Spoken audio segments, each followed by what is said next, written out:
Okay guys, today we're talking about construction. A lot of people were asking questions about residential, commercial. This project that we have that we're phasing out now, we're in phase, I think 8. This is about a 4,000 square foot space. There's so many different businesses that you can put up here, right? But at the same time as the developer, we put this piece here, and what we did was that we gave it, some guys call it the white box look, where we did the electrical. We separate the electrical, we separate the gas, we separate the water.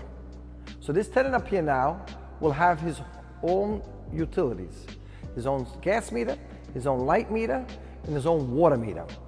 So, and what we did here, if you can look on this side here, we put in the big windows, even though that tree's blocking it, but we put in the big window that now, these windows are about, I guess, they're about 10 to 12 feet long by about 6 feet high, 5 to 6 feet high.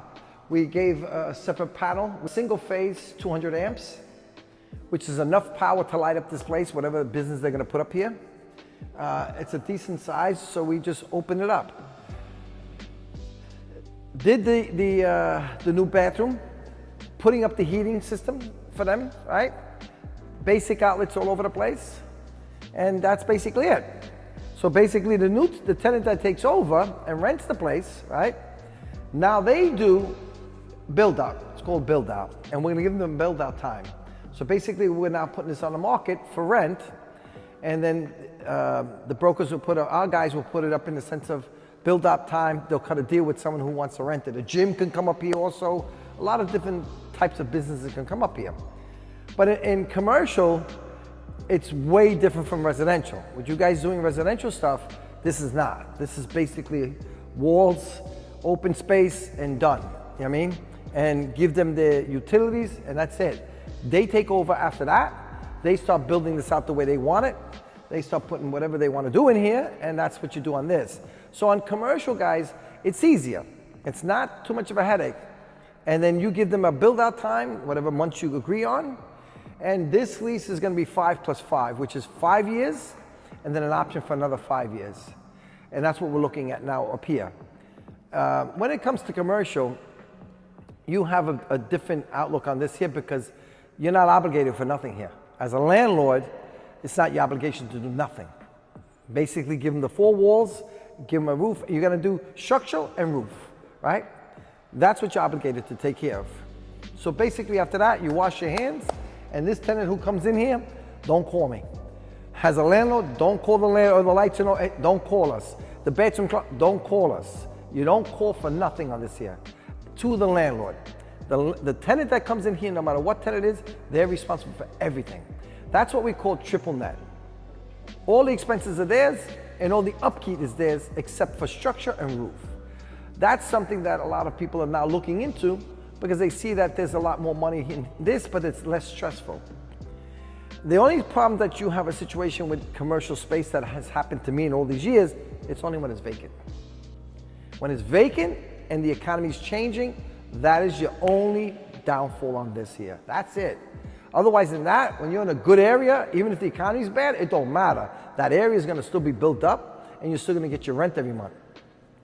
And remember, he pays the rent, he pays the light, he pays the gas, he pays the water, he pays the property tax. So there's so much that goes into it that you're not involved with at that point. And you don't got to worry about it. How long does property usually stay on the market for? Right now, depending on the neighborhood, you're going to have anywhere from 3 to 6 months. Wow. Depending on the other neighborhoods that we have, we're looking at a year. We got some neighborhoods further out. It's a year already that's going to be vacant.